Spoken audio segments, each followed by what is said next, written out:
नमस्कार, इन 24 न्यूज में आप सभी का स्वागत है। मैं हूं प्रदीप शर्मा। आइए एक नजर डालते हैं 25 बड़ी खबरों पर। राउरी विधानसभा उपचुनाव में बीजेपी के अक्षय कार्डिले ने जीत की हासिल। 1 लाख से ज्यादा वोटों के अंतर से ऐतिहासिक जीत की दर्ज। दूसरे स्थान पर रहे शरद पवार गुट के उम्मीदवार गोविंद मोकाटे। बारामती विधानसभा उपचुनाव में डीसीएम सुनेत्रा पवार विजयी। 2,18,930 वोटों से जीत की दर्ज। जय पवार ने बारामती की जनता का आभार किया व्यक्त। लोगों से जश्न न मनाने की अपील। बारामती उपचुनाव में सुनेत्रा पवार के खिलाफ ताल ठोकने वाले अभिजीत बिचकुले को मिली करारी शिरकत। Bigg Boss fame Abhijeet Bichukale को मिले सिर्फ 33 वोट। नोटा के आंकड़े को भी नहीं छू सके अभिजीत।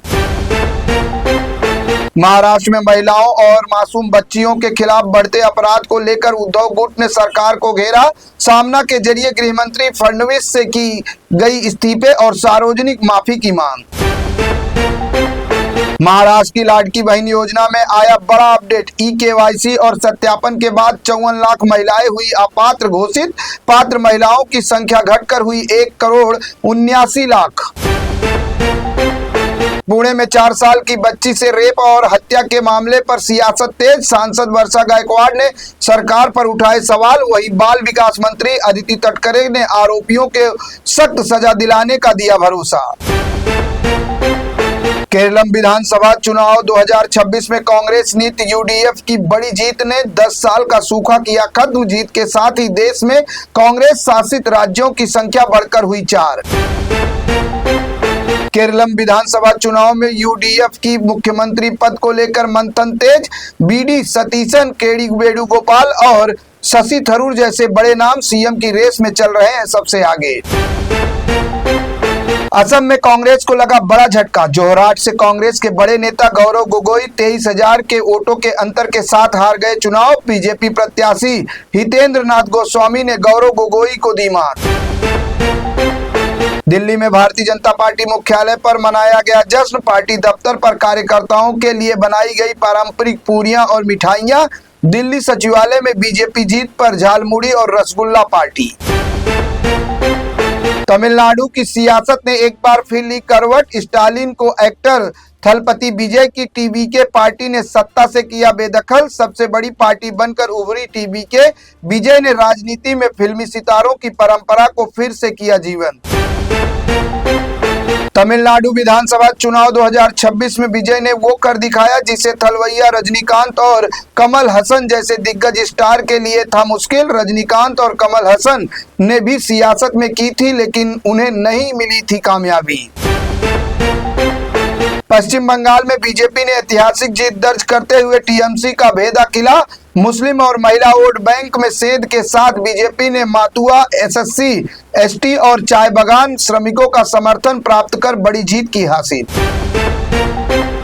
पश्चिम बंगाल में कानून व्यवस्था, भ्रष्टाचार, घुसपैठ और तुष्टीकरण के आरोपों के चलते टीएमसी को झेलना पड़ा नुकसान। 15 साल की एंटी इनकन्वेंसिंग और बीजेपी की आक्रामक रणनीति ने बदल दी सियासी तस्वीर। पश्चिम बंगाल में जीत के बाद बीजेपी कार्यकर्ताओं ने ममता बनर्जी के आवास के बाहर मनाया जश्न। जय श्री राम के नारे लगाते दिखे बीजेपी कार्यकर्ता। मौके पर मौजूद पुलिसकर्मियों ने हालात को किया काबू। इस दौरान नहीं हुआ कोई टकराव।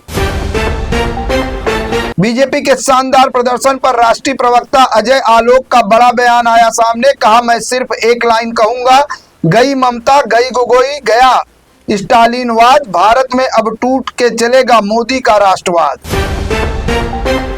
तमिलनाडु चुनाव में शानदार प्रदर्शन के बाद थलपति विजय के माता पिता का बयान आया सामने। पिता एस.ए. चंद्रशेखर ने कहा, पार्टी तमिलनाडु में लाएगा बड़ा बदलाव।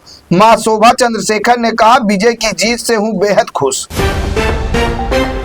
तमिलनाडु से एक इमोशनल वीडियो आया सामने। चुनाव में डीएमके पार्टी की हार के बाद कैमरे पर रोने लगा पार्टी कार्यकर्ता। गमछे से आंसू पोंछे और पार्टी की हार पर जताई निराशा। सोशल मीडिया पर वायरल हुआ वीडियो। बंगाल और तमिलनाडु के चुनाव रिजल्ट को लेकर केशव प्रसाद मौर्य ने साधा अखिलेश पर निशाना। कहा, यूपी में सत्ता के सपने देखना छोड़ दें अखिलेश। सपा प्रमुख को अब जनता सुनने को नहीं है तैयार। 15 सालों के ममता बनर्जी के शासन के बाद अब फिर से बंगाल में परिवर्तन की बही हवा। बंगाल फतेह का बीजेपी का सपना हुआ साकार। दिल्ली में बीजेपी नेताओं ने पार्टी मुख्यालय में झालमुरी और रसगुल्ले बांटकर मनाया जश्न। तमिलनाडु में अभिनेता से राजनीति में आए थलपति विजय की पार्टी टीवीके की बम्पर जीत। राजनीति के एक्सपर्ट प्रशांत किशोर ने की थी विजय की जीत की भविष्यवाणी। प्रशांत किशोर का तब का वीडियो सोशल मीडिया पर वायरल।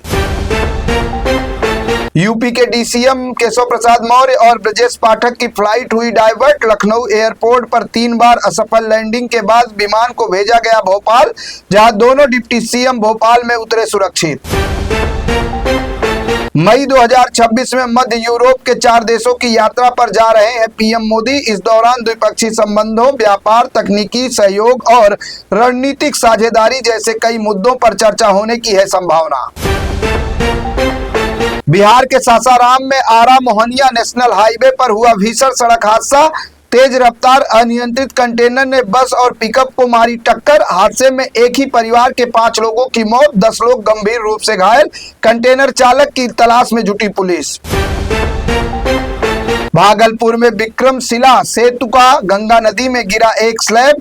पुल पर पूरी तरह रोक दी गई है वाहनों की आवाजाही। प्रशासन ने त्वरित कार्रवाई करते हुए तत्काल अधिकारियों को मौके पर भेजा और यात्रियों की सुविधा के लिए मुफ्त नाव सेवा की शुरू। मेरे साथ बस इतना ही। अन्य ताजा तरीन खबरों के साथ साथ स्वास्थ्य संबंधित जानकारी के लिए देखते रहें इन 24 न्यूज। इन 24 न्यूज को सोशल मीडिया के प्लेटफॉर्म यूट्यूब, इंस्टाग्राम, फेसबुक और एक्स पर लाइक करना, सब्सक्राइब करना, फॉलो करना बिल्कुल ना भूलें।